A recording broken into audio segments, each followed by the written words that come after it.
Hello dear students, let us we understand about nucleus. What is actually nucleus role in the cell? कि कोई भी eukaryotic, पहले तो nucleus की definition आपको पता होनी चाहिए. तो what is actually nucleus definition, we can say किसको हम न्यूक्लियस कहेंगे. So the nucleus with nuclear envelope or nuclear membrane, so such a structure is called nucleus, and usually nucleus is present in mostly all eukaryotic cell, and इसको कहेंगे हम brain of the cell भी कहेंगे. जैसे कि हमारे जो सारे फंक्शंस होते हैं that can be control and coordinated by और ब्रेन. हमारा जैसा ब्रेन कंट्रोल एंड कोऑर्डिनेट करता है वैसे न्यूक्लियस सारे जो फंक्शंस होते हैं सेल के वो क्या करता है, कंट्रोल एंड कोऑर्डिनेट करता है. उसके पीछे रीजन क्या है, what is the reason behind this. The nucleus consisting the genes as a genetic material, they consisting the DNA, और जो डीएनए होता है उस पर जीन्स होते हैं that having the signals to provide each and every cells. Based on that they performing the different type of functions or metabolical processes within the cell. जो भी metabolical processes होते हैं सेल के अंदर वो सारे के सारे जो न्यूक्लियस होता है वो क्या करता है, रेगुलेट करता है. Okay, let us we talk about his specially पहले तो हिस्ट्री की थोड़ी बात कर लेते हैं. Let us we understand about the history of that. तो first the discovered Robert Brown nucleus in year 1831, but experimentally इसको डेमोस्ट्रेट किया था हमरलिंग ने in year 1934 in marine unicellular algae, marine uninucleated unicellular algae Acetabularia में. कि सबसे पहले एसिटा बुलारिया में इन्होंने डेमोस्ट्रेट किया था. रॉबर्ट ब्राउन ने तो सिर्फ सेल में देखा, सेंटर पे उनको ऐसा लगा, so they give the name nucleus, just it. But actually practically experimentally demonstrate किसने किया था, हमरलिंग ने डेमोस्ट्रेट किया था in year 1934. And okay, and in marine algae name is Acetabularia. Now we talk about कि कुछ ऐसे sales हैं जिसमें न्यूक्लियस होता है, भले ही वो यूकैरियोटिक है, न्यूक्लियस होता है और नहीं होता है. Majorly the each and every cell और all the eukaryotic cell having at least uninucleated, at least single nucleus per cell, at least single nucleus per cell. ये तो लगभग सारे यूकैरियोटिक सेल में होता है कि एक न्यूक्लियस 100% होता है. But several cell having the nucleus is absent in cell. So which cell included that. तो mammalian RBC example we talk about mammalian RBCs. इसमें भी आपको मैं एक्सेप्ट लिख देता हूं, एक्सेप्ट कैमल. जो कैमल होता है वो मैमल है, फिर भी उसके न्यूक्लियस के अंदर, उसके आरबीसी के अंदर, रेड ब्लड सेल के अंदर न्यूक्लियस होता है. बट बाकी सारे जो मैमल्स हैं, we are also mammals, tiger is also mammals, lion is also mammal, all mammal RBC the red blood cells they does not possess any nucleus. अब चलो बुक में ऐसे ही ये चीज है कि भाई न्यूक्लियस ना हो तो सेल को लिविंग माना जाए कि नहीं माना जाए, कि भाई if the nucleus is absent then that cell can be living or dead.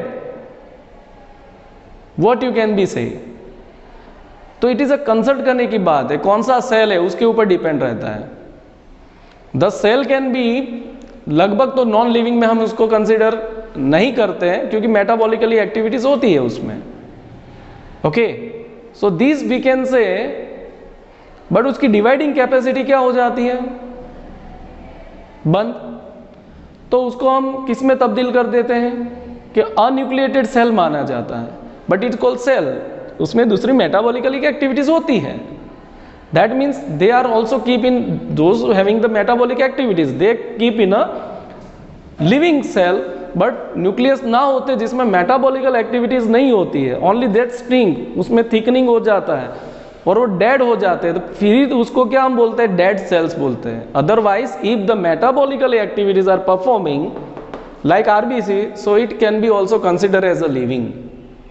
But जिसमें मेटाबॉलिकल एक्टिविटीज ना होती हो और न्यूक्लियस एब्सेंट हो, तो ऐसे सेल को हम डेड मानेंगे. Okay, now I am talking about other than this the सीव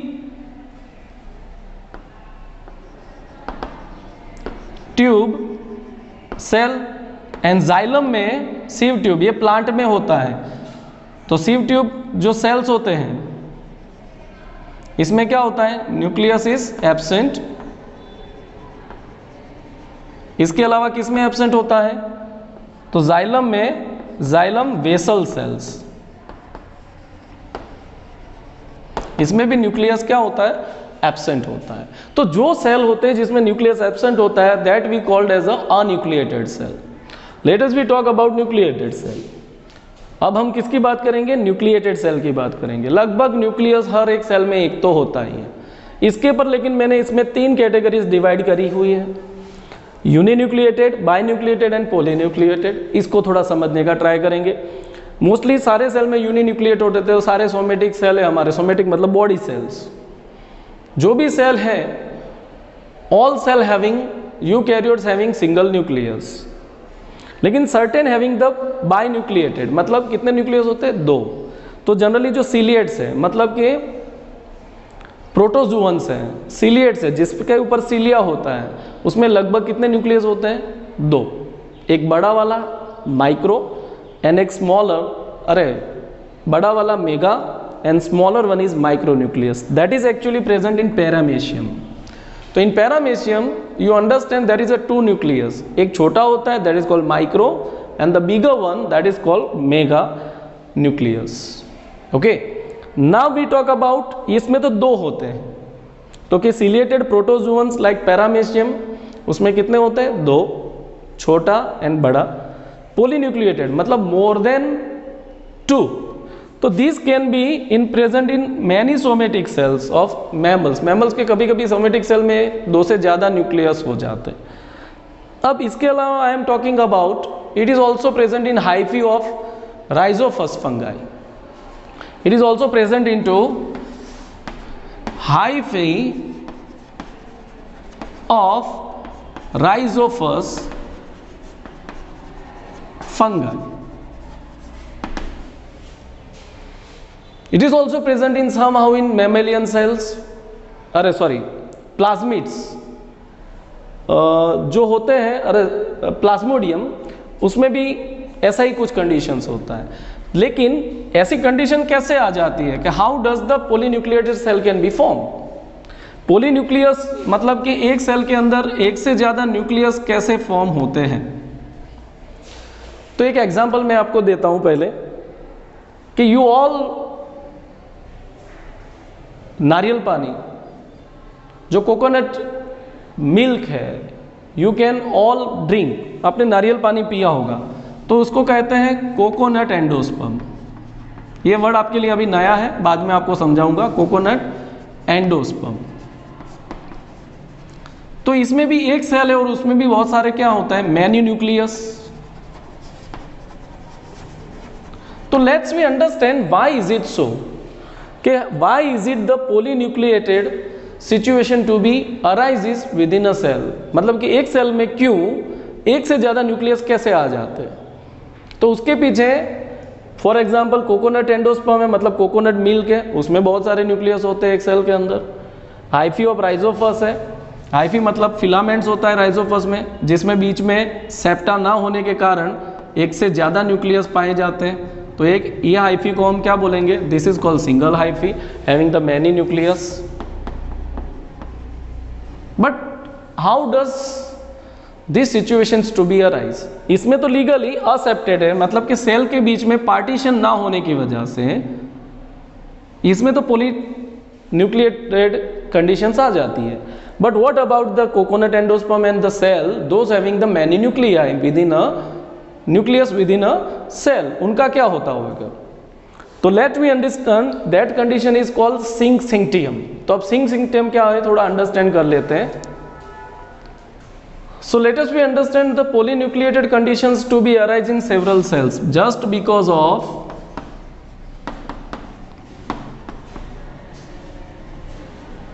सिंक-सिंक्टियम।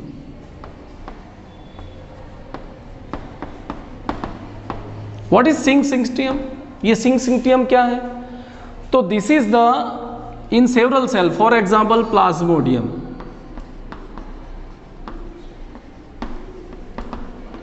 We talk about plasmodium कि ये सेल है। तो पहले हमको मालूम होता है कि सेल डिवीजन में सबसे पहले क्या होता है?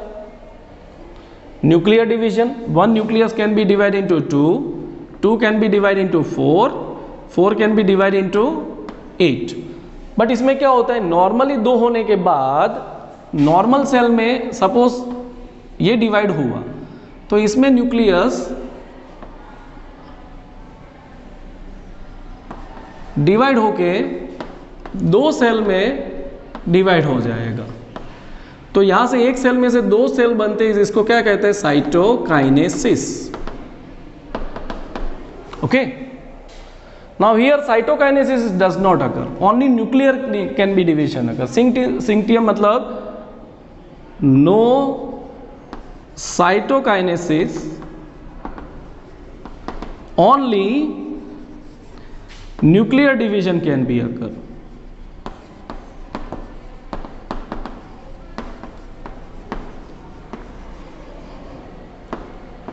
That's why एक से ज्यादा क्या हो जाते हैं? न्यूक्लियस, क्योंकि उसकी वॉल नहीं बनती, वो सेपरेट नहीं होते एक सेल से दूसरे सेल में, ओनली न्यूक्लियर डिवीजन होते हैं। एक से ज्यादा मतलब एक में से 2, 2 में से 4 ऐसे न्यूक्लियस बन जाते हैं, लेकिन उनकी कॉमन वॉल कॉमन साइटोप्लाज्म रहता है। They won't be classified into different cell. So ऐसी कंडीशन में एक से ज़्यादा क्या हो जाते हैं? 2 से ज़्यादा न्यूक्लियस पैदा हो जाते हैं और रहते हैं। ये कंडीशन परमानेंट भी हो सकती है और इट शुड बी, थोड़े टाइम के बाद वो क्या हो जाएगी? इट शुड बी यूनिन्यूक्लिएटेड भी हो सकती है। Getting? So this is called syn syncytium. ये थोड़ा पॉइंट दिमाग में रखना, polynucleate that is most important for NEET also. And यहाँ पे जो भी मैं इंफॉर्मेशन देता हूँ वो मैं स्पेसिफाई नहीं करता, but this is oriented about the NEET. Tax के साथ नीट है लेकिन उसको साथ में ले रहे हैं, you can understand, this is our 11th standard. सो यहाँ पर हम डिमार्केटेड नहीं करेंगे व्हाट इज नीट, नीट ही पढ़ा रहे हैं आपको, because it is not for board. Okay, now occurrence मतलब where it is present in to cell. So that is present in just we talk about in animal cell, it is present into almost in center, क्योंकि वहाँ पर vacuole होते नहीं है इसलिए लगभग centre में ही होते हैं। But if we talk about plant cell, so plant cell has a, you see the plant cell has a large vacuole. This is the characteristic of each and every plant cell. So in plant cell that is present into the side of, कहाँ पे present होता है? Side of cytoplasm और the side of cell membrane. कहाँ पे होता है? Side of cell membrane में होता है। That you have to be keep in your mind, क्योंकि बड़े बड़े वैक्यूल्स होते हैं in a plant cell. So in a plant cell, so it is present into a side of cell membrane. एक कोई भी कॉर्नर पे हो सकता है सेल मेम्ब्रेन के, लेकिन we talk about animal cell तो इट इज प्रेजेंट इनटू, लगभग it is present into centre. Now we talk about the different type of shapes. The shapes of nucleus is generally spherical. Generally कैसा होता है? Round और spherical होता है। but in germ cell it is present into cube shape. So in paramecium it is present into मैंने पहले ही बताया, mega nucleus होता है जो बीन शेप होता है, जो वाल होते हैं ना बीन उसके शेप का। In RBC acidophilus it is present into horse shoe shape. Horse का जो शूज होता है मतलब पाव होता है उसके शेप का ऐसा होता है। इन WBCs in acidophilus, in acidophilus. Now this composition is not given in a book, so it is most important for NEET. This is also important for NEET. Now let us we understand what is actually composition the nucleus have. Nucleus have the composition is regarding to that it has 80% of protein, and this protein is two kind, most of the histone and non-histone type of protein. DNA इसमें कितना होता है? The DNA is around 12%. RNA is, DNA का आपको नाम मालूम है, DNA is a deoxyribonucleic acid. RNA का भी नाम आपको मालूम है, ribonucleic acid, that is around 5%. And lipid मतलब फैट्स, दिस इज अराउंड 3%.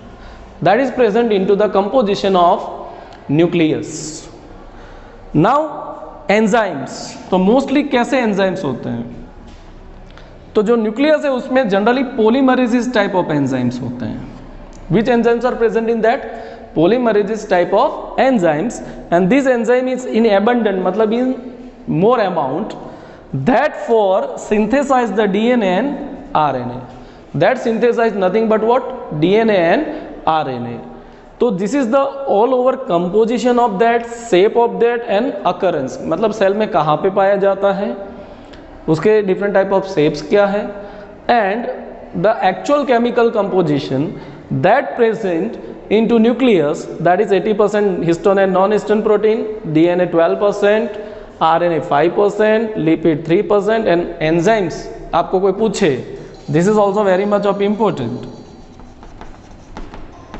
तो वो क्या होता है? That is polymerases type of enzymes that nucleus have.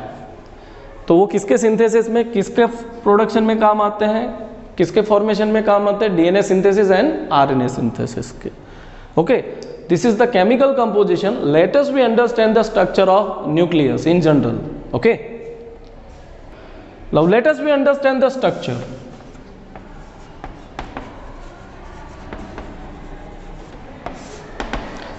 हम अब स्ट्रक्चर की बात करेंगे. तो generally nucleus has is own envelope. तो न्यूक्लियस का जो सबसे हम बात करते हैं, तो nucleus has its own envelope. Nucleus के अपने खुद के एनवेलप होते हैं. एनवेलप मतलब लेयर. तो it has also two layer, the outer envelope and inner envelope.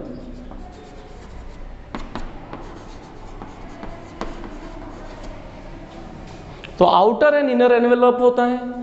This is also called together, it is called nuclear membrane.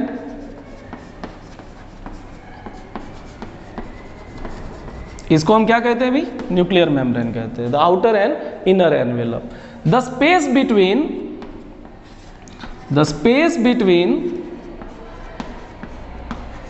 Nuclear envelope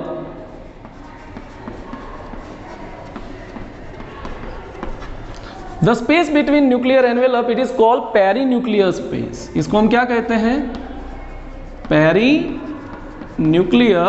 space. Peri मतलब surface of a nucleus and this space is called perinuclear space. ये कितनी होती है? That is around 50 to 100 nanometre. कितनी होती है? 50 to 100 nanometre. And you see that I am also vacant the spaces. मैंने खाली जगह रखी हुई है. तो ऐसे टाइनी पोर्स होते हैं. That pores present on nucleus, that is called the nuclear pores. इसको हम क्या कहते हैं? न्यूक्लियर पोर्स कहते हैं. Okay, so this is the, इसके थ्रू क्या होता है?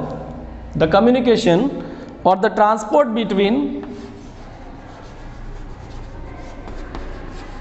by nuclear pore the transport between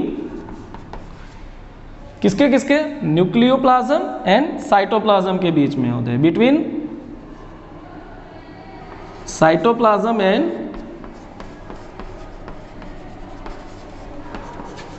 nucleoplasm occurs. तो ये पोर की साइज जनरली क्या होती है, that is 50 angstrom to 1000 angstrom, 50 angstrom to 1000 angstrom होती है। कि भाई ये जो पोर्स होते हैं, होल्स दैट प्रेजेंट के बीच बीच में पोर्स होते हैं, that call the nuclear pore. और इससे क्या होता है, न्यूक्लियोप्लाज्म एंड साइटोप्लाज्म के बीच में ट्रांसपोर्ट होता है। ये तो हो गई आउटर मेम्ब्रेन की बात। नाउ द इनर, ये जो this inner space that full of nucleoplasm, जो सेल का साइटोप्लाज्म है उसको क्या कहते हैं, साइटोप्लाज्म, ओके। और जो न्यूक्लियस का मटेरियल होता है, matrix, that consisting the nucleoplasm. And generally Fleming ने इसका नाम दिया था chromatin,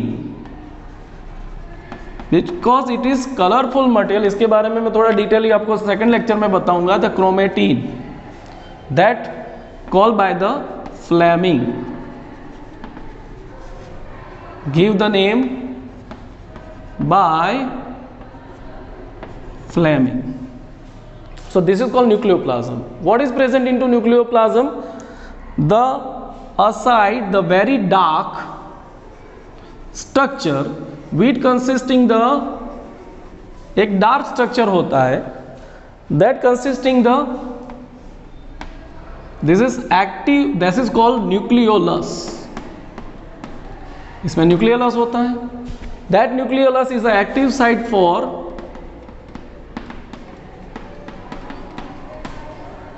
rRNA synthesis, ribosomal RNA, ribosomal RNA synthesis के लिए एक्टिव साइट।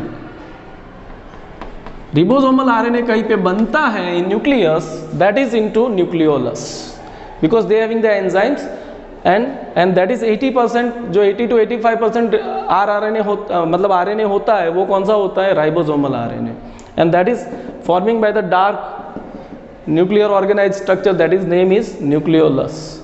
इसके अलावा there is a nuclear material. तो ज्यादातर यूक्रोमेटिन एंड हेट्रोक्रोमेटिन मटेरियल होता है इन बीच में, that consisting the nucleoplasm, that consisting the chromosome, मतलब chromatin material, the chromatin material consisting the DNA, RNA, histone and non histone protein.